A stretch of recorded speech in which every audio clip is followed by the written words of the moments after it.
రాజ్యసభ సమావేశాలను లైవ్ ద్వారా చూద్దాం. Of all states in the region be respected. Given the gravity of the situation, the Cabinet Committee of Security (CCS) met on 1 March under the chairmanship of the Honorable Prime Minister. It was briefed on the airstrikes in Iran and the subsequent attacks in several Gulf countries. The CCS was concerned over the safety and security of the Indian community in the region. It also focused on the implications for regional security and for economic and commercial activities. The committee was apprised of difficulties faced by Indian travelers transiting the region and by students appearing for scheduled examinations in these countries. It directed all concerned ministries and departments to take appropriate measures to respond to these problems. Honorable Prime Minister continues to closely monitor emerging developments and relevant ministries are coordinating to ensure effective responses. Sir, the conflict has continued to intensify and the security situation in the region has deteriorated significantly. We have noted that, in fact, the conflict has spread to other nations with mounting destruction and deaths. Normal life and economic activities in the entire region are visibly affected, and in some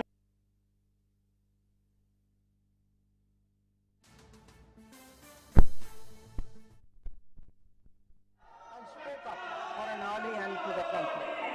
I am confident, Chairman Sir, that the House joins me in expressing our sorrow at the loss of lives. Honorable Chairman Sir, while any development that negatively impacts peace and security in the world is deeply troubling, this ongoing conflict is an issue of particular concern for India. We are a neighboring region and understandably have obvious stakes that West Asia remains stable and peaceful.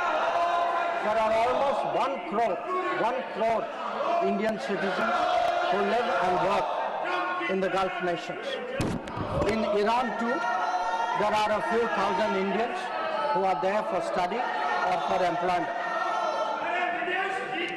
The region is key to our energy security and includes many important suppliers of oil and gas. Chairman Sir, the Gulf is also a major trade partner, accounting for almost $200 billion annually. The House is also aware that in the last decade, there has been significant investment from the region into the Indian economy. Therefore, serious supply chain disruptions and climate of instability that we perceive are serious issues. Furthermore, these include attacks on merchant shipping where Indian nationals often constitute a large proportion of the crews. We have sadly already lost 2 Indian mariners and 1 remains missing in such incidents. I know that the House joins me in condoling their deaths. Honorable Chairman Sir, Government has been assessing the situation in West Asia continuously since the 12-day war in June 2025. We noted the indications of growing tension and cautioned the Indian community in Iran accordingly. On 5 January 2026, Indian nationals were advised by the Ministry of External Affairs to avoid non-essential travel to Iran. Those already resident there were urged to register with the embassy, exercise due caution, and monitor the embassy website and social media handles. A second advisory was issued on 14 January, reiterating this advice to avoid travel in even stronger terms.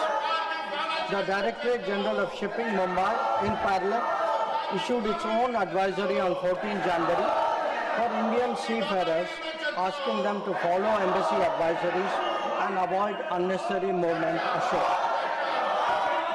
Recruitment and shipping companies were asked not to deploy or send Indian seafarers to Iran. Sir, reflecting our assessment of the evolving situation, the Indian Embassy in Tehran issued another advisory on 14 February urging Indian nationals, including students, pilgrims, business persons and tourists, to leave Iran by all available means of transport, including commercial flights. They were asked to contact the embassy for any assistance and provided with 24/7 helplines.